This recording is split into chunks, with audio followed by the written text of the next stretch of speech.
Hi, welcome back to episode 3 of the Counterfeit Emotions podcast. I'm Curtis Morley, and I'm an emotionologist. Thank you for going on this journey to find the one emotion that can't be counterfeited, and that's peace. Today, we're going to talk about transcendence. This is a fascinating topic.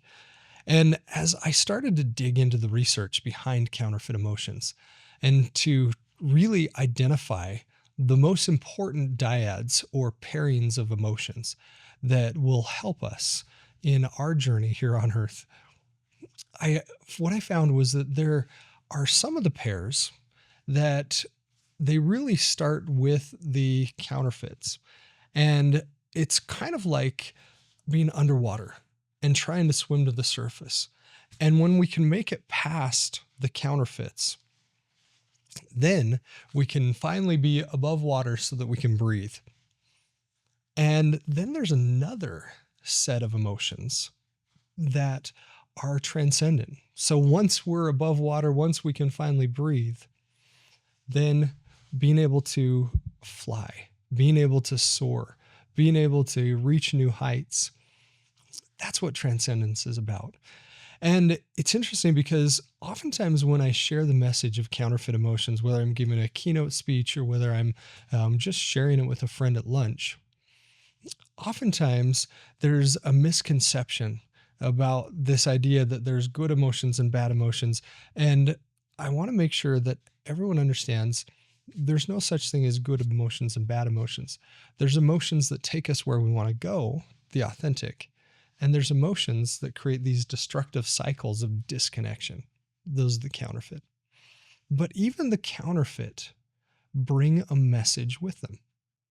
Even the counterfeit emotions, they are trying to get us to pay attention to what's happening in our lives, what's happening in our souls, so that when we recognize that, we can take action. We can move in a direction that benefits our lives. And this idea of let's first get above water, and then once we're above water, then let's soar. That's kind of the idea of transcendence. And transcendence doesn't mean we transcend above emotion.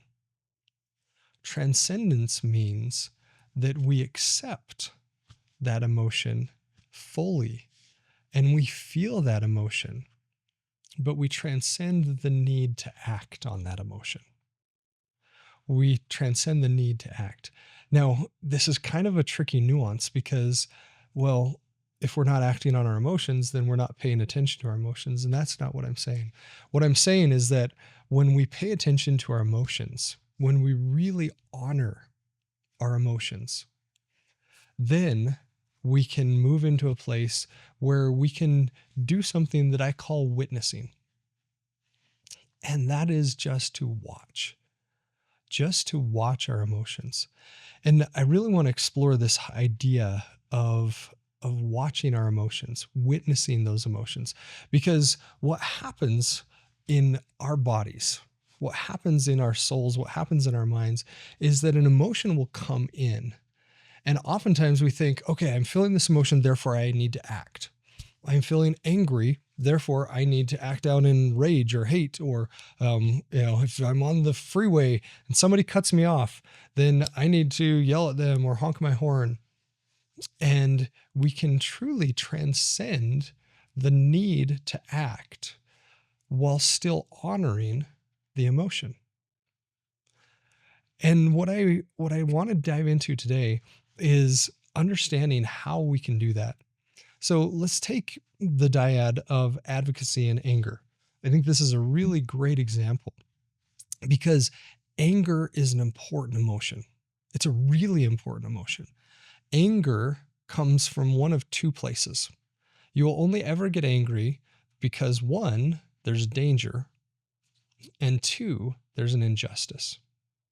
Those are the only times you'll ever get angry. One is that the bear is chasing you in the woods, and it's a really important thing to pick up the stick and poke him in the eye. The other is an injustice, and I'm going to put a word before injustice: perceived injustice. Anger comes because of perceived injustice. It may or may not be an actual injustice, but it's a perceived injustice. And so when you feel that feeling of anger, that rush of adrenaline, that cortisol, that anxiety, that motivation to act, to move, that's really important to pay attention and not suppress that emotion. Because that emotion is telling you that something is wrong in your life. And there's a transcendent step as well. It's also telling you that a boundary has been crossed. And it's funny because I've given presentations to thousands and thousands of people. And when I do, I've asked them, like specifically when we're talking about the dyad of kind versus nice, I ask them who can clearly articulate a boundary in their lives. And most of the time, it's crickets. There's no one that can clearly articulate what a boundary is. Anger is a great indicator of when a boundary is being crossed. And that's a great awareness. Again, every emotion gives us a message. One of the messages that anger brings to us is that there's a boundary being crossed. And that's a great time to pick up on that and say, wait a minute, I need to really set this as a firm boundary in my life because I don't want injustice happening to me. And with anger, like I've said several times, every counterfeit emotion points to the authentic emotion. Anger says move, do something, change something, fix the injustice. But it doesn't need to happen in hate, in violence, in destructive ways. It doesn't need to happen that way. Instead, it can happen in advocacy. And this is really important because when we look at anger, we can either go to aggression, that's the hatred side, or we can swing the pendulum to the other side, which is suppression. I'm not going to actually act on this. Even though I perceive an injustice, I'm just going to suppress my own feelings, suppress my own rights, maybe in some cases, and I'm just going to subjugate myself. I'm not going to say a word about it. So there's this emotional pendulum of either aggression or suppression. And we think that we need to swing from one side to the other. We think that because of this pendulum, we only have two options, one here, one here. But we actually have a third alternative. When the pendulum stops swinging, right in the center is where we find expression, healthy expression. We don't need to go to aggression, and we don't need to go to suppression.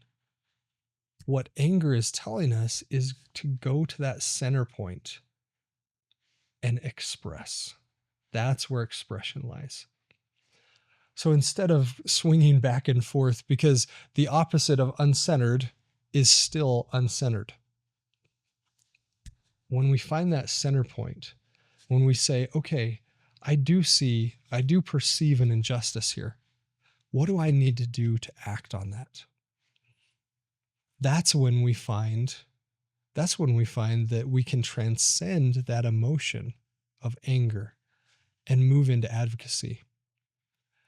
And a really great way to illustrate this is the question. We'll do a little pop quiz. The question of who is Huey Newton and Bobby Seale? Probably don't know. In the thousands and thousands of people I've asked this question to, I've only had two people know the answer. And one was a historian, and the other one is actually part of the movement. And if I'm to ask you a different question, if I ask you, who is Martin Luther King Jr., I'm positive you'd know the answer.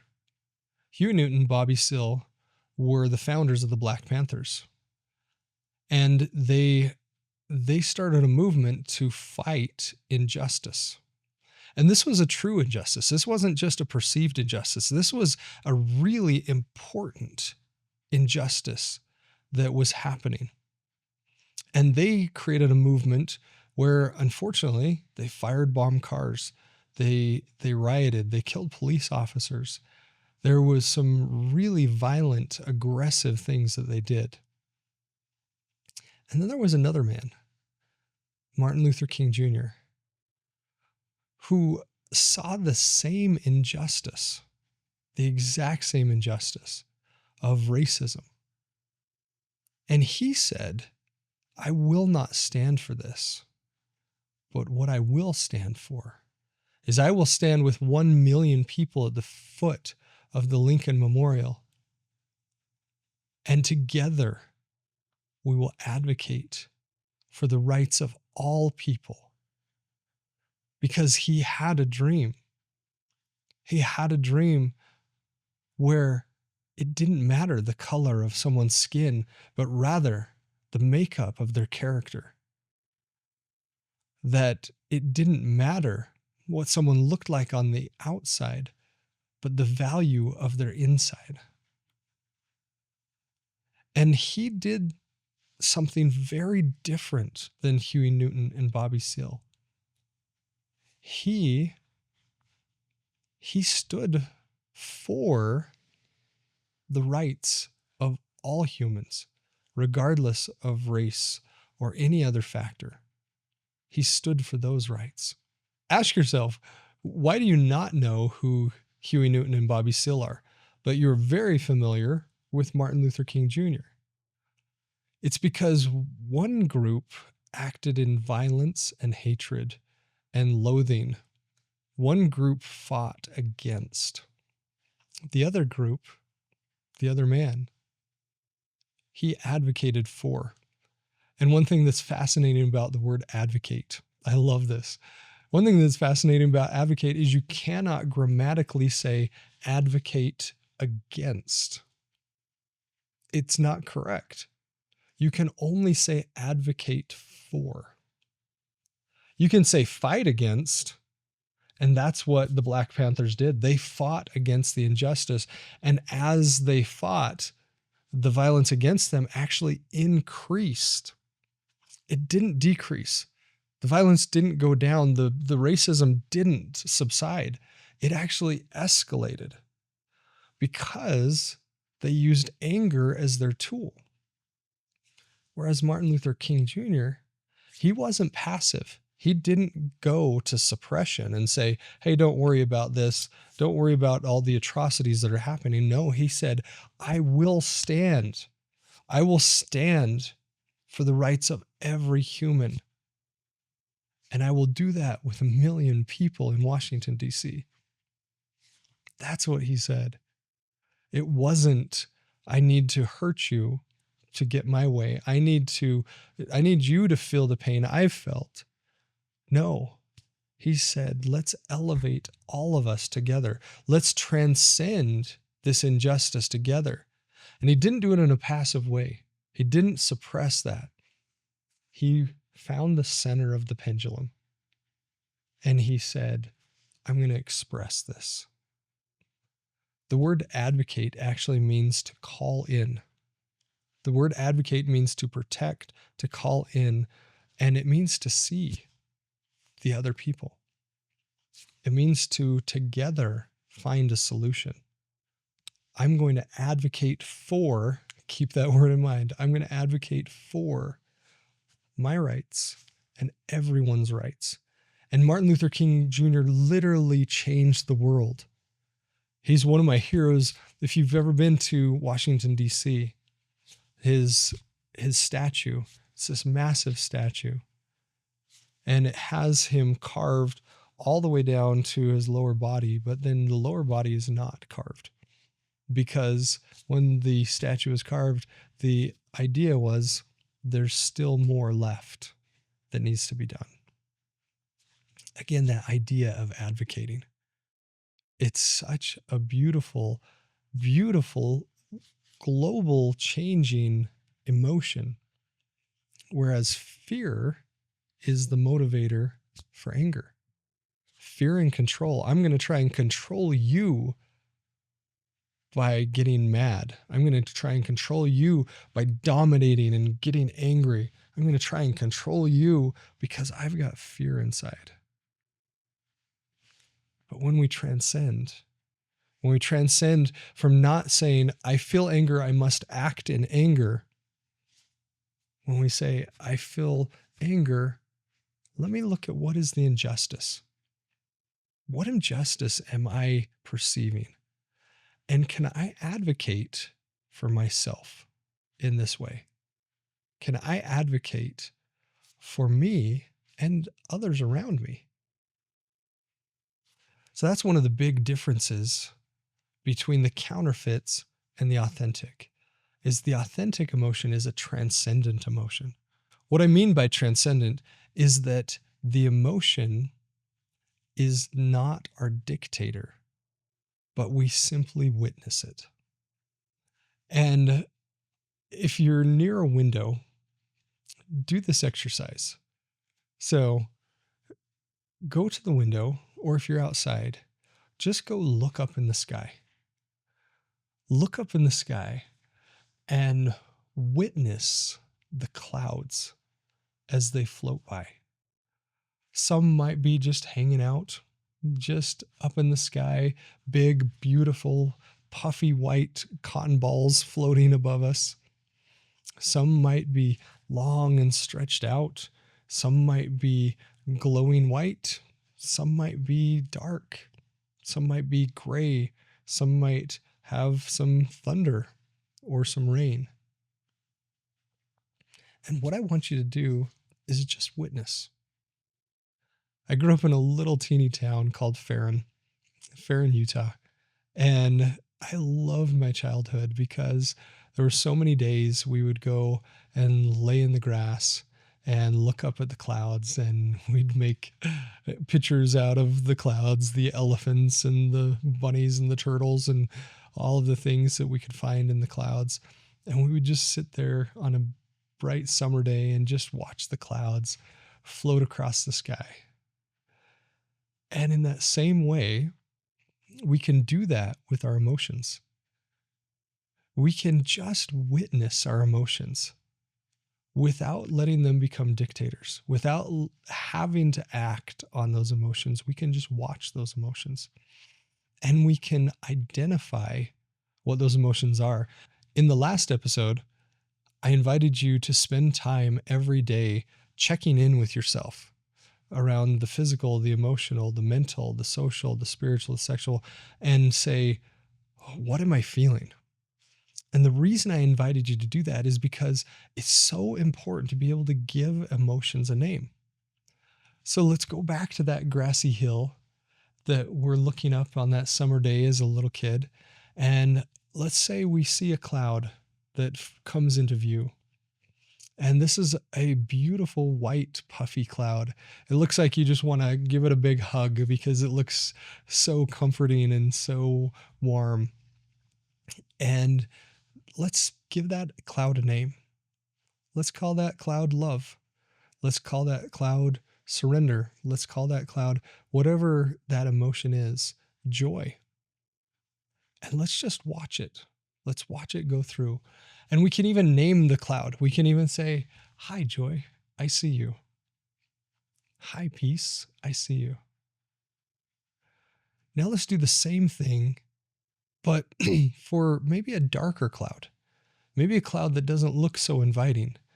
Maybe it's got a dark bottom and gray on the top, and it looks like it's going to storm. Maybe there's some flickers of lightning in it. And in that same way that we were able to identify the cloud of joy, let's name this cloud. Let's look at it and watch it and just see it come into view and watch it and identify it. Maybe this cloud is fear. Maybe this cloud is anger. Maybe this cloud is misery. Whatever we want to call this cloud, just identify, give it a name. And let's say fear. Say, hey, fear, I see you. I know you. We've been friends for a while. And just watch that cloud in its stormy, tumultuous way come into view and float all the way out.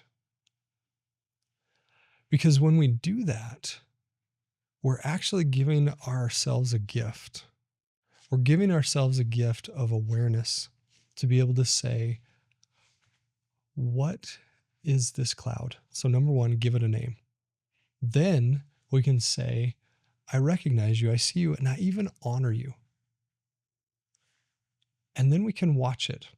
And it's fascinating because there's a study done that showed pretty decisively that the emotions we have last on average 90 seconds. That's it. A minute and a half.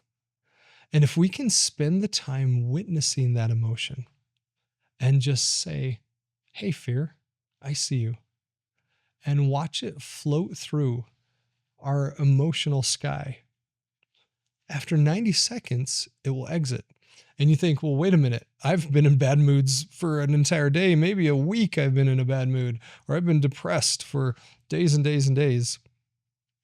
There's a difference between an emotion and a mood. We choose whether or not we're going to turn an emotion into a mood.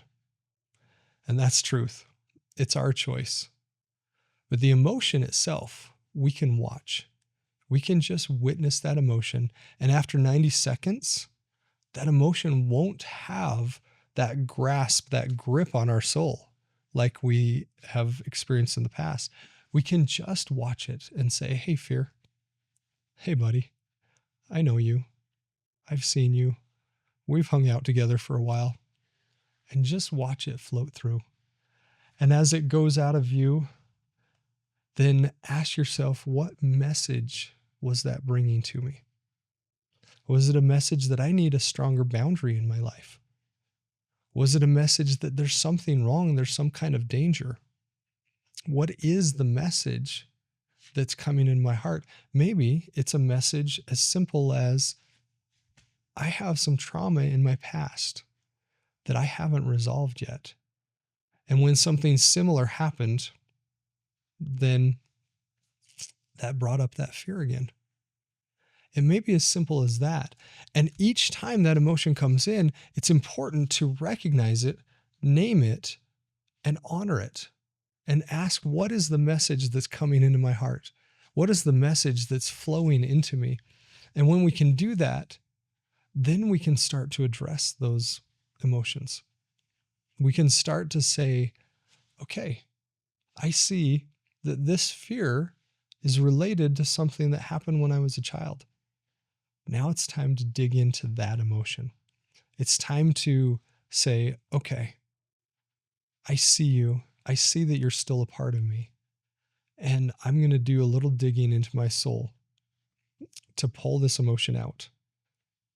And if we can spend that 90 seconds just watching that cloud float through, then it no longer has a hold on our soul. And one great way that I love to do this myself is, it was actually taught to me by Dr. Daniel Amen. You may have seen him on the PBS specials. He's a best-selling author. When I worked at Franklin Covey and led the marketing effort there, we had Dr. Daniel Amen go on a speaking tour with us. And before one of the sessions, I can't remember where we were at. It might have been Florida. But we were talking and he said, I can get anyone out of a full-blown panic attack in 3 minutes or less. 3 minutes or less. And if you've ever experienced a panic attack yourself, or you've ever seen anyone that has had a panic attack, it's a scary thing.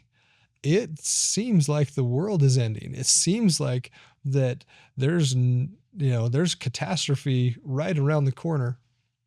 And I was fascinated. I said, 3 minutes or less, how can you get someone out of a panic attack in 3 minutes or less?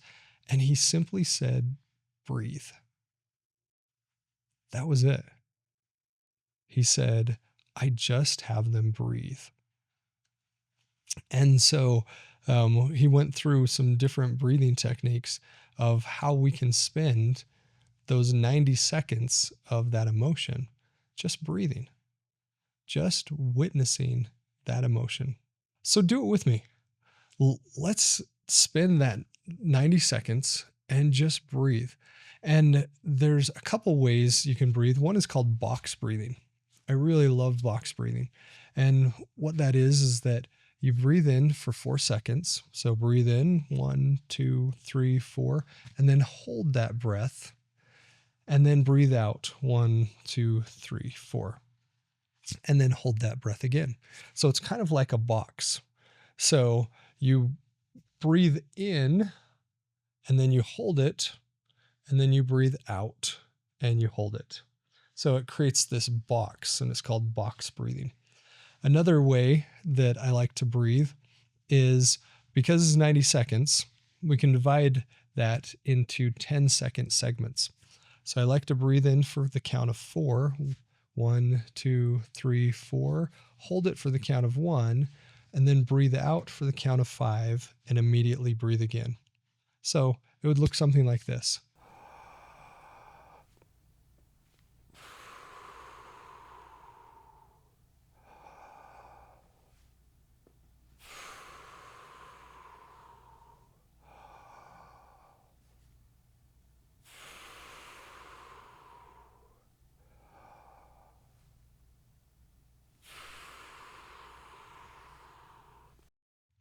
When you do this, the reason I like this one is because it's a 10-second interval.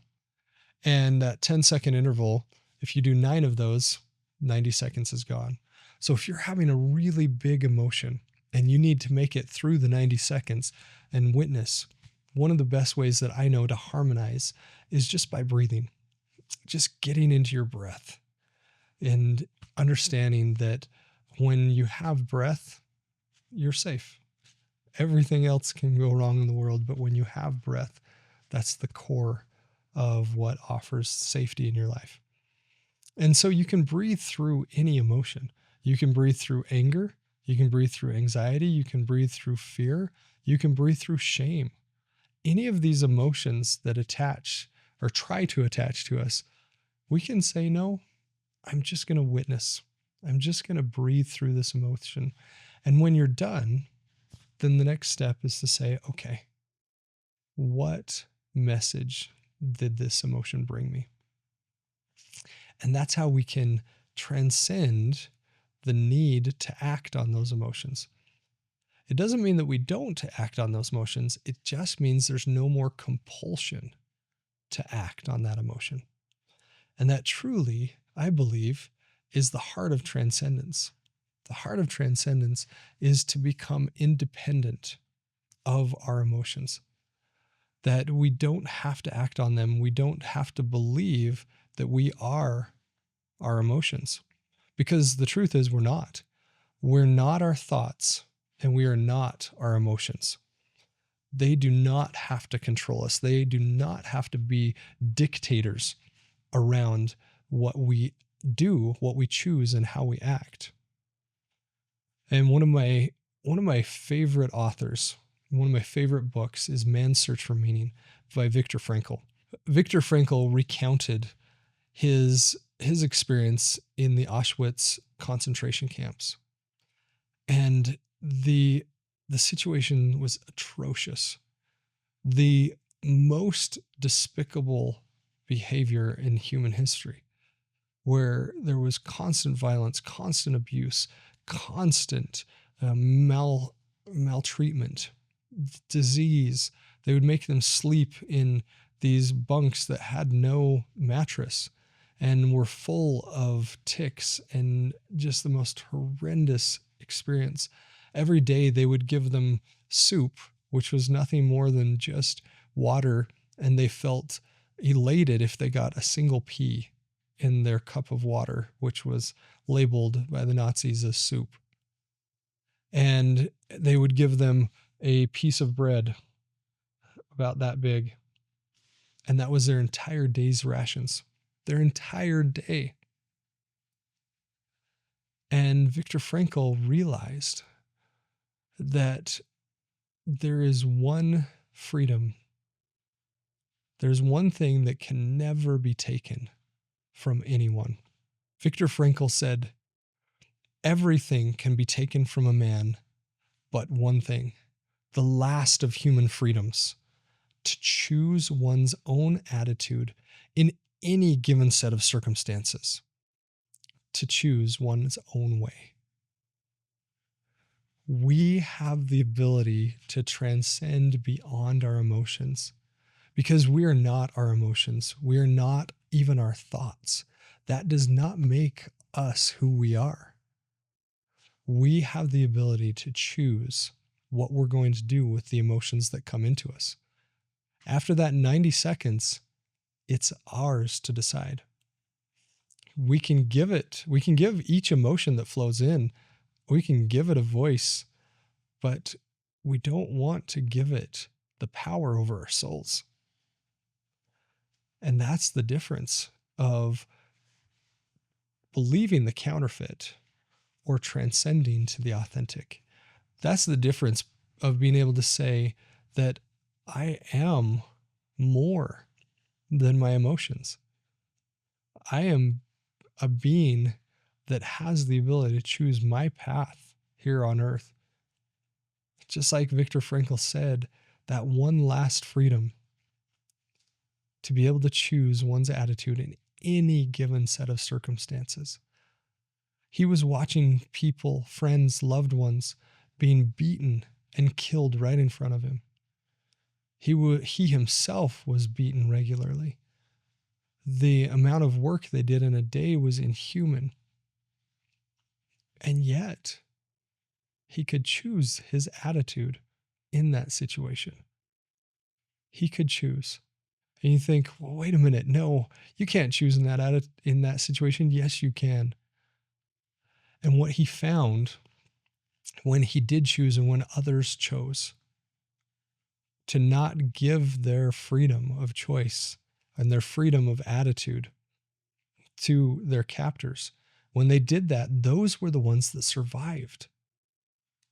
The ones that survived were the ones that chose charity, the ones that chose kindness, the one that chose hope. And he tells the story of how the ones that survived were actually the ones that would take their small piece of bread and they would give it to others. They would break it up and share it with others. Those were the ones that survived, not the ones that tapped into the counterfeits, not the ones that said, I'm going to live in misery. They had an extreme amount of pain, but they chose not to live in misery. And that's transcendence. That's when you become someone that can't be turned or affected by what's happening outside, by what's happening in the world, but rather you hold inside of you your ability to transcend, your ability to choose, your ability to act. That can never be taken. And because of that, we can find joy even in pain. Viktor Frankl talked about how they found joy. We can find peace in the middle of the storm. Not after the storm, not before the storm, but during the storm. We can find peace because peace isn't determined on what's happening around me. Peace is determined by what's happening inside of me. And this is a concept that may be hard to understand. I know it was for me when I first realized it. But peace and pain, joy and pain, love and pain can all exist together. They can exist not like this, but they can exist like this. That joy and pain, peace and pain can live as one entity inside your heart, where you can feel pain, you can experience hard things and still feel peace, still feel joy, still feel love. And when you do that, you can transcend. You can find that one emotion that has no counterfeit. So my invitation to you this week is to witness. My invitation is to witness and breathe. Watch those clouds of emotion flow into you and then watch them pass by.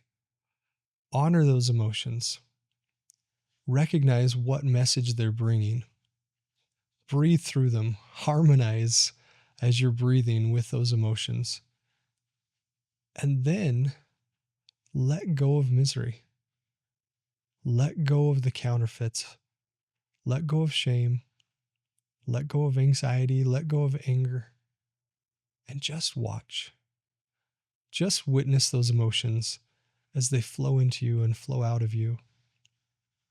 And my invitation for you is to transcend, is to spend time understanding what you're feeling and spend time actively choosing what you're going to do with those emotions. Some of those emotions are meant to be held. Love, joy, peace, they're meant to be held. Some are not. For those counterfeits, let them flow through. For the big, fluffy clouds of joy, let them stay in your heart. That's my invitation for you this week, is to watch those emotions, witness those emotions, breathe through them, and then make a conscious choice of what you're going to do with them. I hope you have a great week and are able to spend time tapping into your most authentic self. See you next week.